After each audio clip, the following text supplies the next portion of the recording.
The Last Duel.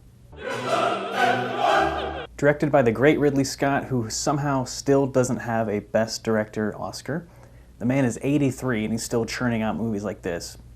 Impressive. Co-written by Ben Affleck, Matt Damon, and Nicole Holofcener, I don't know how to pronounce her last name, who wrote Can You Ever Forgive Me? Starring Ben Affleck, Matt Damon, Jodie Comer, and Adam Driver. Trigger warning, there's a lot of rape in this movie. And by a lot, I mean there's 2 scenes and you watch both of them in different perspectives.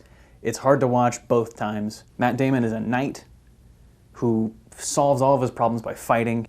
He marries a rich farmer who promises that, you know, if you marry my daughter, you will have plenty of land.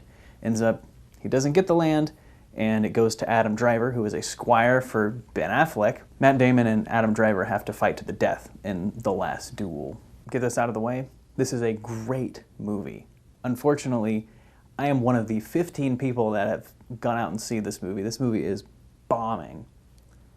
And it doesn't deserve to do that. And I blame the marketing because it's really hard to market this movie. And I understand because it's not a giant, you know, medieval war movie, which is kind of how that they were promoting it. This is a very quiet drama that happens to take place in medieval France. This takes a lot from Rashomon, where you see different perspectives of the same event over and over and over, just from 3 different people. And the 3 chapters are separated from what Matt Damon believes is the truth, what Adam Driver believes is the truth, and what Jodie Comer believes is the truth. And they imply that her story is 100% the truth. Everything about the production values of this movie is insane.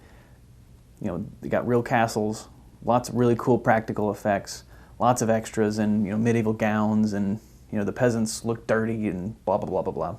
It looks great. Ridley Scott still knows what he's doing. He can still churn these movies out. The script, I think a lot of people are giving it flack because it is kind of repetitive, because we see the same scenes over and over again, just with little subtle changes.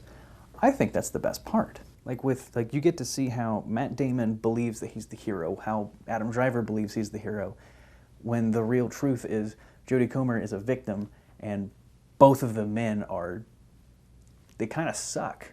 Like you start to believe, like, oh well, Matt Damon's a good guy and he loves his wife, and then you see Adam Driver and like, oh well, this guy's kind of, like, I can see why he doesn't like Matt Damon. Like, Matt Damon in certain parts is kind of a jerk. And then you see Jodie Comer and, like, everything you think about all of the characters, it completely changes. I think that's fascinating. It's really cool how they did that.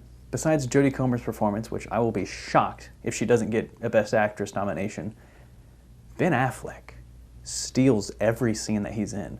He is having so much fun just being like a kind of like a smarmy, kind of gross philanderer who's in power, and he's having fun in this movie, and it's bizarre. Like, I love it. He's so good in this. I've always had a problem with Ben Affleck. I always thought he's a great director, a great writer. I just never liked his acting, and this changed my mind. He's great in this. All of the accents are like, it's off and on British. Like, sometimes they speak with their regular American accents, because everyone in this movie, besides Jodie Comer, is American, and it kind of comes out. But then sometimes they're back to their British accents. I don't know. I don't get the choice. Just stick with whatever you want to do.